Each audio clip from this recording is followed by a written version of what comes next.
রে, ড্রাইভার কোথায়? Ma'am ma'am ma'am আমার মা না অসুস্থ। কি হয়েছে তোমার? আমার মা রাস্তা অজ্ঞান হয়ে গেছে, অসুস্থ। কি বলো? তোমার বাবা কোথায়? আমার বাবা কই আমি তো জানি না। তোমার মা, তুমি কি করো? জন্মের পর বাবারে দেখি নাই।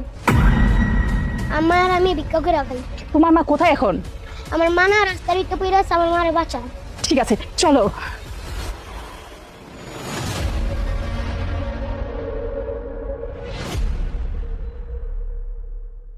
মুন্না, পানি লয়ে তো বাবা, যা।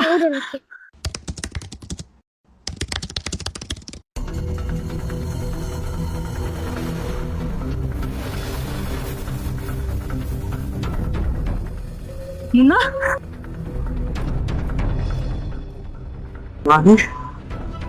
তুমি তুমি এই জায়গায়? মাহি, তোমার এই অবস্থা, তুমি এইখানে কি করতেছো? আর এই বাচ্চাটা কে? আমার এই অবস্থা কিসের জন্য এটা তো আপনাকে জানার কোনো অধিকার নাই। আপনারা কেন জিজ্ঞাইতেছেন? আর তাছাড়া আপনারা এই জায়গায় কেন আইছেন? এত কথা তোমার কাছে আমি শুনতে চাইনি। তোমাকে আমি জিজ্ঞেস করছি এই বাচ্চাটা কে। এটা আমার বাচ্চা, আমার আমার সন্তান। ও, তার মানে আমার ছেলের ডিপোজ দিয়ে আবার বিয়ে করেছো। সেই সংসারটাও না টিকাইতে পাইরা মা ছেলে এখন রাস্তায় ভিক্ষা করতেছো না? না, আমি বিয়ে করিনি। যখন আপনারা আমাকে অত্যাচার করে বাড়ি থেকে বাই করে দিছেন, তখনই আমার পেটে বাবু চলে আসছিল। আমি বলার জন্য অনেকবার গেছি আপনার কাছে, কিন্তু আপনি আমার কোনো কথাই শুনেন নাই। আর আপনার ছেলে তো সবসময় আপনার কথা উঠতো আর বসতো। আর আপনার ছেলেকে যতবার আমি বুঝাইতে গেছি, যতবার বলতে গেছি, সে তো আমার মারধর ছাড়া কিছুই করে নাই।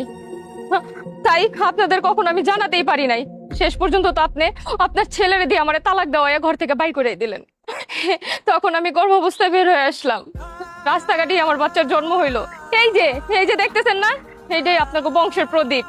কিন্তু একটা কথা কি জানেন, আমি কোনো সময় আপনার ঘর জানাই নাই যে আমার বাচ্চা হইছে, আপনার নাতি হইছে। আমি চাই ও কোনোদিন ওর বাপের পরিচয় না জানুক, ওর বাপকে সেটাও না জানুক। ও জানুক আমি ওর বাপ, আমি ওর মা, আমি ওর সবকিছু, আমি ওর দুনিয়া।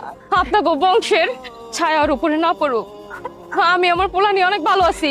আপনারা কিন্তু চলে যান, আমি আপনাকে মুখ দেখতে চাই না, কিন্তু চলে যান। মাহি, কি কইতেছো তুমি? এটা আমার দাদু ভাই। মা, আমাকে তুমি ক্ষমা করে দাও মা। আসলে আমি বুঝতে পারি নাই যে তুমি প্রেগনেন্ট ছিলে। আর যদি আমি বুঝতে পারতাম, কখনো আমি তোমাকে বাড়ি থেকে বের করে দিতাম না। আর আসলে কি জানো, আমি তোমাকে কখনো বউ বলে স্বীকারই করিনি। কারণ আমার ইচ্ছা ছিল, আমার একটা মাত্র সন্তান, আমার ইচ্ছা ছিল আমি ওকে ধুমধাম করে নিজের মন মতো বিয়ে করাবো।